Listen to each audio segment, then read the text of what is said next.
Web series stories presents the Thomas crown affair. इस कहानी की शुरुआत होती है एक शख्स से।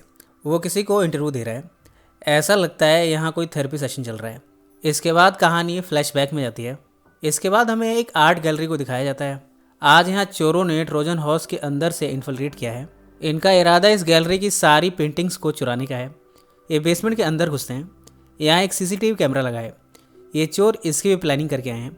कैमरा रोटेट करता हुआ जब दूसरी तरफ जाता है तब ये अपनी एक्टिविटीज़ को शुरू करते हैं।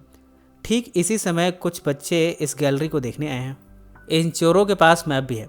वो मैप देखते हुए कंप्रेशर रूम में पहुंचते हैं। एक चोर यहाँ के वायर को काट देता है। यहाँ का सिक्योरिटी गार्ड जो स्क्रीन पर इस गैलरी के हर हिस्से को देख रहा है, उसे कुछ संदेह होता है। वो दो लोगों को कंप्रेशर रूम में भेजता है। जब ये स्टाफ लिफ्ट के थ्रू बेसमेंट में जाता है तब लिफ्ट के इंडिकेटर को देखकर ये चोर अंदाज़ा लगाते हैं कि कोई आ रहा है। सभी छिप जाते हैं। जब स्टाफ यहाँ पहुँचता है तब उन्हें यहाँ सब कुछ ठीक लगा है। उनके जाने के बाद ये चोर यहाँ से स्टाफ की यूनिफॉर्म लाए हैं। उसे पहनकर ये स्टाफ में ही शामिल हो जाते हैं।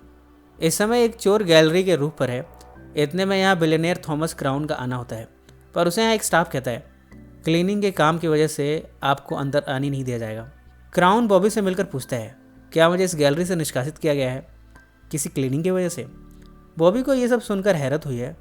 वो जाकर कुछ स्टाफ से पूछता है कि यहाँ क्या चल रहा है। ये स्टाफ उसे बताता है कि हमें ऊपर से नीचे भेजा गया है, ऊपर क्लीनिंग का काम चल रहा है। बॉबी को डाउट होता है। वो तेज़ी से भागता है। इतने में यहाँ भगदड़ मच जाती है। थॉमस क्राउन जैसे यहाँ बैठा इसी मौके का इंतजार कर रहा था। वो गैलरी के अंदर घुसकर एक पेंटिंग को चुराता है। ये पेंटिंग फ्रांस के फेमस पेंटर क्लाउडे मोनेट की बेहतरीन कलाकृति है। इसका नाम है Saint Giorgio Maggiore at dusk. Thomas Crown इसे अपने सूटकेस में डालता है और यहाँ से भागता है। इस समय यहाँ भगदड़ मची हुई है। लोगों के बीच क्राउन शामिल होकर सेफली यहाँ से निकल कर भाग जाता है। इधर हम देखते हैं कि रूफ वाले चोर को पकड़ लिया गया है। अपने घर पहुंचकर क्राउन इस पेंटिंग को वॉल पर लगाता है। इधर गैलरी में इस केस की इन्वेस्टिगेशन शुरू हो गई है। NYPD का डिटेक्टिव माइकल इस इन्वेस्टिगेशन को लीड कर रहा है। माइकल मैकेन से उसके साथी बताते हैं कि 4 चोर आए थे। चारों फॉरनर हैं। सभी इस यूरोप के लगते हैं। चारों हॉलो स्टैचू से अंदर घुसे। उस स्टैचू को भी आज ही डिलीवर किया गया था। माइकल को जानकर हैरानी हुई है कि एक ट्रोजन हॉर्स के अंदर से कैसे ये चोर गैलरी के अंदर घुसे हैं। इन्हें पता चला है कि सिर्फ एक पेंटिंग चोरी हुई है। ये मामला बना है $100 मिलियन के आर्टवर्क के चोरी होने का। ये टीम इस गैलरी के चारों तरफ छानबीन करनी शुरू करती है। इस इन्वेस्टिगेशन में इन्हें इंश्योरेंस इन्वेस्टिगेटर कैथरीन बैनिंग भी ज्वाइन करती है। माइकल उसे कहता है कि उसे किसी बाहरी की दखलंदाजी की ज़रूरत नहीं है। कैथरीन ने कहा यह मामला $100 मिलियन का है। अब कोई भी इंश्योरेंस कंपनी इतने पैसे का चेक देने से पहले छानबीन तो करेगी। माइकल ने कैथरीन को फिर भी अनवेलकम किया। इसके बाद इन्होंने एक फुटेज को देखना शुरू किया। उन सारे चोरों को मौकाए वारदात पर पकड़ लिया गया है, पर अभी तक किसी ने अपना मुंह नहीं खोला। इनमें से एक को देखकर कैथरीन कहती है कि उसे इस चोर से तहकीकात करनी है। चोर बोलता है कि उसे लॉयर की ज़रूरत है।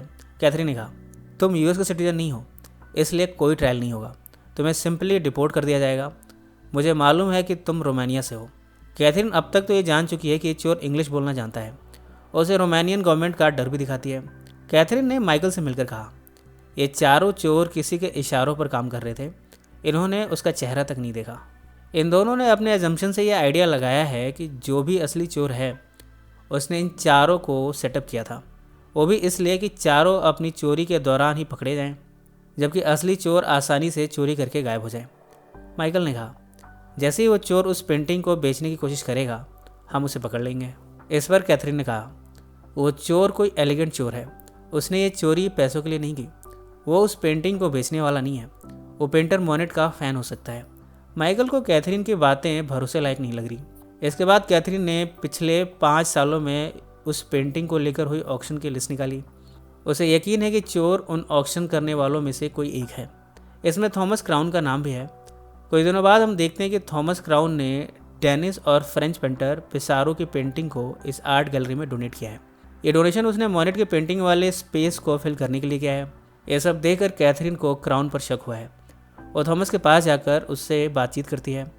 वो मजाक भरे लहजे में क्राउन को ही चोर कहती है।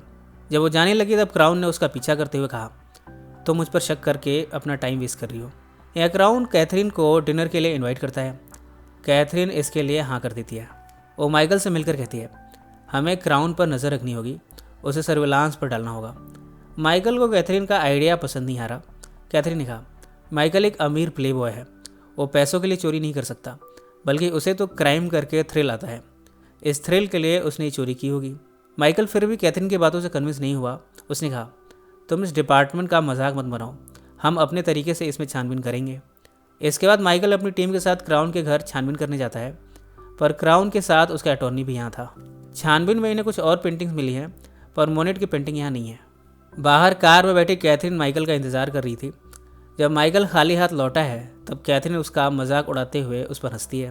वो माइकल से कहती है, फिक्र मत करो, मैं उसके घर की चाबी हासिल कर लूँगी। अगले दिन कैथरीन माइकल से उसकी डेट बनकर मिलती है, जबकि इसमें माइकल और उसकी टीम इनकी इस मुलाकात पर नज़र रखे हुए हैं। क्राउन कैथरीन को उसी म्यूजियम के अंदर ले जाता है। दोनों एक दूसरे के बारे में जानते हैं। दोनों एक तरह से कैट और माउस गेम खेल रहे हैं। मौका पाते ही कैथरीन क्राउन के घर की चाबी ले लेती है और अपने आदमी को इसे देती है इसका डुप्लीकेट बनाने के लिए, जबकि इस दौरान ये म्यूजियम में अलग अलग पेंटिंग्स देखते हैं। इसके बाद दोनों डिनर पर रेस्टोरेंट में जाते हैं। थोड़े टाइम में ही कैथरीन का असिस्टेंट चाबी कैथरीन को देता है। कैथरीन मौका देखकर उस चाबी को क्राउन के पॉकेट में डाल देती है। अब तक उसके असिस्टेंट ने डुप्लीकेट चाबी बना ली है। कैथरीन अगले दिन अपनी टीम के साथ क्राउन के घर में जाती है। इस समय क्राउन घर पर नहीं है। ये घर के हर हिस्से में मोनेट की पेंटिंग को ढूंढते हैं। उसे फाइनली पेंटिंग मिल ही जाती है। अगले दिन बड़े प्राउडली वो इस पेंटिंग को पुलिस स्टेशन लाती है। ऊपर से ये पेंटिंग देखने में मोनेट की ही पेंटिंग लगती है, पर जब इसे गौर से देखा गया तब ये महज एक इमिटेशन है मोनेट की पेंटिंग की। ये पेंटिंग वास्तव में डॉग्स प्लेइंग पोकर सीरीज़ की पेंटिंग है। उसके ऊपर मोनेट की पेंटिंग की इमिटेशन की गई है। यानी क्राउन कैथरीन से भी बड़ा प्लेयर निकला। कैथरीन को अपनी हार डाइजेस्ट नहीं हो रही। क्राउन इस समय किसी लड़की के साथ डांस कर रहा है। यहाँ कैथरीन उसे आकर कन्फ्रंट करती है। क्राउन उस लड़की को भेज देता है, जबकि कैथरीन को डांस के लिए प्रपोज करता है। यहाँ इनकी बातों से रिवील होता है कि क्राउन को पहले से ही कैथरीन की हर स्टेप के बारे में पता था। उसने सब कुछ उसी हिसाब से पहले से ही प्लान किया था। कैथरीन कहती है कि वो न सिर्फ उस पेंटिंग को हासिल करेगी, बल्कि उसे अरेस्ट भी करवाएगी। यहाँ डांस करते हुए दोनों एक दूसरे को किस करते हैं। बाद में दोनों क्राउन के घर पहुँचते हैं और दोनों यहाँ हम बिस्तर होते हैं। क्राउन के साथ जब कैथरीन डांस कर रही थी तब माइकल का साथी इनकी तस्वीरें खींच रहा था। ये तस्वीरें जब माइकल ने देखी तब उसने कैथरीन से इसकी एक्सप्लेनेशन मांगी। कैथरीन ने कहा, मैं अपना काम कर रही हूँ, क्राउन मुझे लाइक करता है और आगे भी करता रहेगा, और मैं अपना काम करती रहूँगी। कुछ दिनों बाद कैथरीन और क्राउन एक साथ फ्लाई कर रहे थे। क्राउन उसे फ्रांस के आइलैंड मार्टिनिक साथ चलने को कहता है। कैथरीन भी उसे कंपनी देने उसके साथ जाती है। यहाँ कैथरीन क्राउन से कई सवाल करती है। उसकी बातों से ये आइडिया लगा चुकी है कि क्राउन यहाँ से भागने की तैयारी में है। वो देखते कि क्राउन यहाँ कुछ आर्टवर्क भी लाया है। ये वीकेंड कैथरीन क्राउन के साथ ही इसी आइलैंड पर बिताती है। वो वापस माइकल के पास आकर कैथरीन कहती है कि क्राउन के पास 11वीं सेंचुरी का कोई ऑर्नामेंट है और शायद वो भी चोरी का है। माइकल ने कैथरीन की आंखों में देखा। उसे यकीन है कि अब कैथरीन क्राउन के लिए फीलिंग रखने लगी है। माइकल कहता है, तुम्हें मालूम भी है कि तुम्हें आइलैंड पर ले जाने से पहले और आइलैंड से वापस आने के बाद वो किसके साथ था। कैथरीन को यह सवाल बड़ी हैरत में डाल गया है। माइकल ने कुछ फोटोग्राफ्स दिखाई हैं। इन फोटोज़ में क्राउन किसी और लड़की के साथ है। माइकल ने कहा, पिछले 6 दिनों में तुम्हें मिलाकर क्राउन 3 लड़कियों को डेट कर चुका है। ये सब जानकर कैथरीन के चेहरे के भाव बदल गए। वो इमोशनल होते हुए यहाँ से निकलती है। माइकल ने उसे संभाला और कहा कि पास्ट में वो भी बहुत से धोखे खा चुका है। इसके बाद कैथरीन ने मोनेट की पेंटिंग के बॉर्डर्स की फ़ोटोज़ माइकल को सौंपी। उसने कहा, इंश्योरर जब किसी पेंटिंग को आइडेंटिफाई करते हैं तब वो बॉर्डर को फ्रेम से रिमूव करते हैं और उसकी फ़ोटो खींचते हैं। बॉर्डर को गैलरी और ऑक्शन में कभी नहीं दिखाया जाता। तो ऐसे में अगर कोई उस पेंटिंग का डुप्लीकेट बनाता भी है तब भी बॉर्डर्स मैच नहीं करेंगे, और अगर बॉर्डर मैच करते हैं तो इसका मतलब निकलता है कि फॉर्जर ओरिजिनल पेंटिंग के दौरान भी मौजूद था। आज की शाम कैथरीन को क्राउन ने एक हिस्टोरिकल ज्वेलरी गिफ्ट की है। कार में जब दोनों जा रहे थे तब कैथरीन उस लड़की जो कि फ़ोटो में थी उसके बारे में पूछती है। क्राउन समझ चुका है कि माइकल की टीम ने उसकी और उस लड़की एना इनके एक साथ होने की पिक्चर्स खींची हैं। वो अपनी सफाई देता है, पर कैथरीन इससे कन्विंस नहीं होती और रास्ते में कार से उतरकर जंगल की तरफ जाने लगती है। क्राउन उसका पीछा करता है। यहाँ वो अपने प्यार का इजहार भी करता है और उसे अपने साथ इस जगह को हमेशा के लिए छोड़ने को कहता है। माइकल सस्पेक्ट की लिस्ट निकालता है जिन पर फोर्जरी का शक है। इनमें से एक सस्पेक्ट जेल में है। दोनों सस्पेक्ट को जेल में मिलने जाते हैं। वो बोलता है कि उसे कुछ नहीं मालूम पर उसके एटीट्यूड से दोनों को शक होता है कि शायद इसे ओरिजिनल वर्क की जानकारी है। कुछ दिनों बाद कैथरीन क्राउन को दिखती है। वो एना के साथ मिलकर अपने सामान को पैक कर रही है। क्राउन उसे कहता है, मेरी लाइफ बड़ी फ्रेजाइल है, तुम्हारी भलाई इसी में है कि तुम अकेले रहो।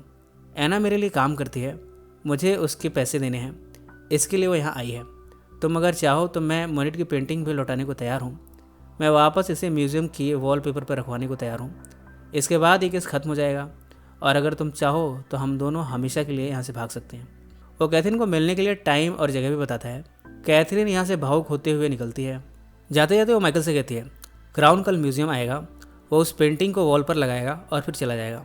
अगले दिन हम देखते हैं कि पुलिस की टीम 30 लोगों के साथ म्यूज़ियम में क्राउन का इंतजार कर रही है।